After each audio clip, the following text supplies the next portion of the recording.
Bonjour à tous.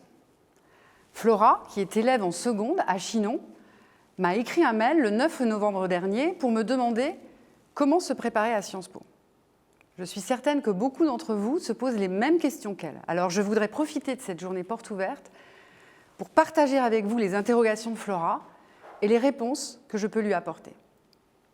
Flora me demande comment puis-je m'y prendre pour acquérir une culture générale suffisante. À Sciences Po, on vous accueille tel que vous êtes, avec votre histoire scolaire, vos engagements, vos rêves, en un mot, votre culture personnelle. Nous attendons des jeunes qui nous rejoignent, qui s'intéressent à la diversité du monde et à la complexité de l'humanité. Des élèves capables et désireux d'approfondir des champs de connaissances variés. Il n'y a pas de culture type.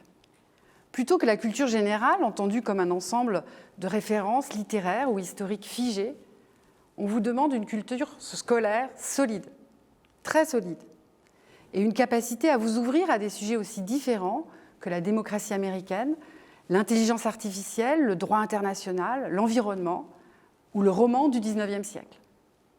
Votre dossier scolaire en témoignera, bien sûr, et l'entretien oral que nous vous proposerons nous permettra de préciser, grâce à une épreuve de lecture d'images, l'étendue de cette ouverture d'esprit et la force de votre motivation. Flora me demande également combien de langues serait-il préférable que je parle couramment. Faire ses études à Sciences Po suppose qu'au début de son parcours, on maîtrise parfaitement soit le français, soit l'anglais, puisque ce sont les deux langues de travail utilisées dans l'enseignement délivré dans notre université. En fonction des campus et des programmes que vous choisirez, cette exigence peut varier. Au Havre, par exemple, les enseignements sont très largement proposés en anglais. À Reims, le programme spécialisé sur l'Afrique est francophone. Ce qui est certain, c'est que dans tous les campus, et tout au long de votre parcours à Sciences Po, vous aurez la possibilité d'apprendre plusieurs langues. Autre question, pensez-vous qu'une école préparatoire soit indispensable ? La réponse est clairement non. La réforme des admissions que nous portons vise à reconnaître l'excellence de l'élève que vous êtes dans votre lycée. C'est la raison pour laquelle nous avons choisi de supprimer l'examen sur table pour les bacheliers. Cet examen supposait une préparation spécifique, parfois coûteuse pour les familles. Or, tous les talents nous intéressent à Sciences Po. Les bons élèves en histoire, mais aussi ceux que les mathématiques ou la philosophie passionnent. Tous celles et tous ceux qui s'expriment avec le plus d'excellence possible dans leur classe, par leurs résultats, mais aussi par leur engagement au service de leurs camarades, dans leur quartier ou dans leur ville. Cela partout en France ou dans le monde. Flora me demande enfin si j'ai une recommandation particulière à lui faire. Je lui dirai simplement à elle, comme à vous, toutes celles et tous ceux qui ont envie de faire leurs études à Sciences Po. Croyez en vous. Faites le maximum d'efforts pour répondre aux exigences de vos professeurs et apprenez à découvrir Sciences Po. Notre site vous dira tout de nous. Ces journées portes ouvertes sont pour vous. J'espère qu'elles vous apporteront toutes les réponses aux questions que vous vous posez encore. Maintenant, je vous propose une petite vidéo pour vous faire découvrir notre nouvelle procédure d'admission. À partir de 2021, les candidats en première année à Sciences Po passeront les mêmes épreuves avec les mêmes critères d'évaluation. Sciences Po étudiera toutes les candidatures à travers 4 épreuves. Premièrement, les notes des épreuves au bac. Deuxièmement, les notes obtenues au lycée depuis la seconde, la progression et les commentaires des enseignants. Troisièmement, la présentation du parcours et motivation avec 3 écrits personnels. Quatrièmement, l'entretien oral à distance pour révéler le potentiel et la détermination. L'ensemble de ces critères déterminera l'admission des candidats. Voici Alex, désireux d'intégrer Sciences Po. Qu'il soit élève de terminale dans un lycée français en France ou à l'international, il postulera via Parcoursup entre fin janvier et début avril. Si Alex est dans un des lycées partenaires des conventions éducation prioritaire, il pourra, dès la seconde, bénéficier des ateliers de préparation à l'enseignement supérieur. Ces ateliers permettent de postuler via une voie spécifique sur Parcoursup. Si Alex est en dernière année, dans un lycée à l'international, et obtient un diplôme étranger équivalent au baccalauréat français, il pourra postuler sur le portail d'admission de Sciences Po entre fin novembre et fin avril. Sciences Po s'engage à porter à 30% le taux de boursiers. Plus ouverte, plus claire, plus juste, cette procédure d'admission en première année donne sa chance à tous les meilleurs talents.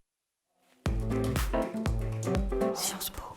Comme l'a précisé notre directrice de la formation, Bénédicte Durand, nous cherchons à admettre des jeunes talents ouverts et engagés, aux qualités multiples et complémentaires, que Sciences Po pourra révéler, à la fois d'excellents élèves dans l'ensemble de leur parcours et dans l'ensemble des disciplines, mais aussi des personnalités curieuses qui ont développé des intérêts et des passions personnelles. Et bien sûr, des candidats qui ont envie d'aller à Sciences Po, qui connaissent notre formation et notre projet et qui y adhèrent. Les différentes étapes que les candidats doivent passer pour entrer en première année de Sciences Po, comme vous avez pu le voir sur la vidéo, sont les suivantes. Premièrement, la procédure demande aux candidats de réussir 4 épreuves indépendantes et complémentaires. Les notes obtenues aux épreuves du baccalauréat ou de son équivalent étranger. Deuxièmement, la performance académique et la trajectoire du candidat, où l'on examinera toutes les notes obtenues dans l'enseignement secondaire, mais aussi la progression de l'élève durant son parcours, sa place dans sa cohorte, les appréciations de ses enseignants. Troisièmement, les écrits personnels. La nouvelle procédure d'admission renforce la place de l'écrit dans le dossier de candidature. Ce n'est donc plus une seule lettre de motivation, mais 3 exercices rédactionnels qu'il faudra rédiger. Ces exercices visent à mieux comprendre le profil du candidat, son parcours personnel, sa motivation, son projet académique pour Sciences Po, mais aussi ses qualités d'écriture et de réflexion. Et enfin l'oral, 4e et dernière épreuve de l'admission, au cours de laquelle les candidats devront révéler leur motivation et leur projet pour Sciences Po, mais aussi leur potentiel, leur détermination, leur qualité de réflexion, d'argumentation et de discussion. L'oral se déroulera à distance pour tous les candidats et il n'est plus éliminatoire. Son résultat est combiné avec les autres notes. Chacune de ces 4 épreuves est notée sur 20 et pèse d'un poids égal dans l'admission. C'est l'articulation de l'ensemble des composantes et des résultats qui décidera de l'admission. Quel est donc ce schéma d'admission? Est-ce que tous les candidats passeront l'ensemble de ces 4 épreuves?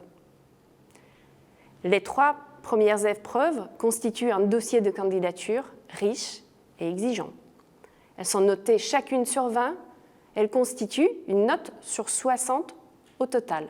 Pour passer à l'étape suivante, le candidat devra obtenir une note égale ou supérieure à la note minimale sur 60 que Sciences Po fixera chaque année.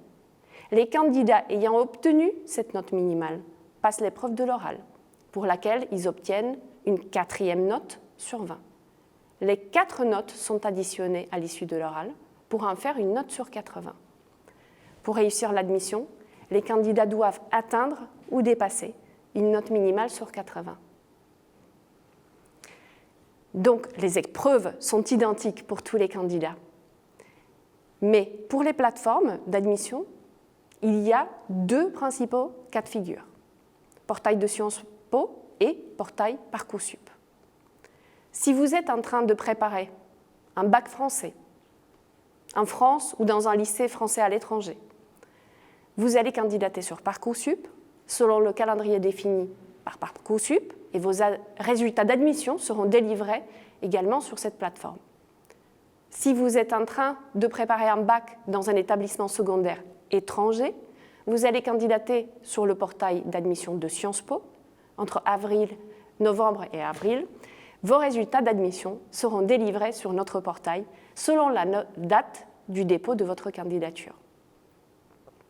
Donc, si vous êtes avec nous ce matin, vous avez certainement envie de rejoindre Sciences Po l'an prochain. Donc, quels sont nos conseils pour vous aider à préparer votre candidature? Tout d'abord, nous souhaitons vous dire bon courage pour cette année très importante qui demande beaucoup de persévérance et de résilience.